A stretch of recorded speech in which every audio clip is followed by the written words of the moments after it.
평화선과 독도. 우리나라는 무슨 선과 특별한 인연이 있는 나라인 것 같다. 우선 38선으로 나라가 둘로 갈렸다. 둘째 메가더 라인으로 한일 간의 해상 경계선이 설정되었다. 셋째는 에치슨 라인으로 인해 6.25라는 비극을 만났다. 그 비극은 보자기같이 생긴 클라크 라인에 의해서 가까스로 결말을 보았다. 그러나 또 다른 클라크 라인과 함께 38선에 대치되는 휴전선이 생기면서 우리나라는 또다시 분단국의 운명을 감수할 수밖에 없게 되었다. 라인과 라인이 이어지면서 우리의 운명이 결정되어진 것 같은 묘한 느낌이 드는 것이다. 지금까지 거론한 라인은 우리의 뜻과는 관계없이 모두가 강대국이 일방적으로 그은 선이었다. 그러나 우리가 주체적으로 우리의 이익을 위해 지상에서건 해상에서건 자랑스럽게 그어놓은 선으로는 이승만 초대 대통령이 선포한 평화선 하나가 있다. 일본은 이 선을 평화선이라 부르기를 거부하면서 위 라인 또는 이승만 라인이라 부른다. 정부에서는 그들이야 무어라 부르건 인접해양에 대한 주권에 관한 선언이라 명명하였다. 1952년 1월 18일 국무원고시 14호로 발표된 것이다. 이 선언에서 정부는 한반도와 주변 도서지역의 해안으로부터 20-200캐리에 달하는 수역에 경계선을 설정하고 독도가 대한민국 영토임을 분명히 하였다. 이 선언은 샌프란시스코 조약의 발효에 따라 한 일간 어업 경계선 역할을 담당하였던 메가더 라인의 폐지가 예상되고 일본 어선에 의한 우리 어업자원의 고갈과 어민의 피해가 예상됨에 따라 해양주권 확보와 자조권 행사를 위한 조치였다.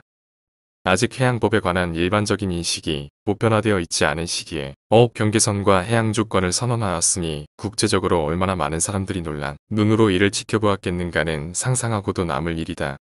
평화선 발표 이후 국제적인 반대 여론을 무마하기 위해 우리 정부는 평화선은 영해선이 아니라고 누누이 해명하는 장면을 무수히 보아왔다. 그러나 필자의 생각으로는 그렇게 위축된 자세로만 평화선을 볼 일은 아니라고 본다. 필자는 해양법 전문가들과는 달리 평화선은 반일 감정이 남다른 이 박사의 역사의식에서 출발한 것이라 본다.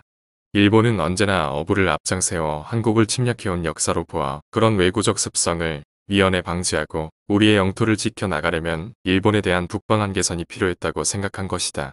바로 이러한 생각이 곧 평화선을 선포한 계기가 되었다고 보고 싶은 것이다. 말하자면 클라크가 한반도 육지에서 형성된 휴전선에 연이어 해상의 경계선으로 NLL을 선포한 것처럼 한 일간의 해상 경계선을 평화선이라는 이름으로 선포한 것이 아니었나 하는 생각이다. 한반도에서 NLL이란 무엇인가? 한반도에서의 분쟁을 종식시키기 위한 해상 경계선이다. 그렇다면 평화선 역시 한국과 일본 간의 분쟁 종식을 위한 해상 경계선으로 보는 것이 옳다고 여겨진다. 그런데 김대중 정부 시절인 1998년에 신 한일 어업협정을 맺으면서 우리가 온전하게 주권을 행사하여야 하는 평화선 방식을 포기하고야 말았다. 이로 인해 독도 문제가 다시 불거졌다.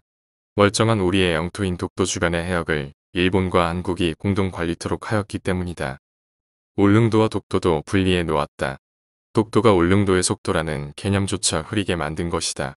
여기에 덧붙여 협정 15조에서는 어업에 관한 사항 외에 국제법상 문제에 관한 각 최약국의 입장을 해야 하는 것으로 간주되어서는 아니 된다로 못 박았다.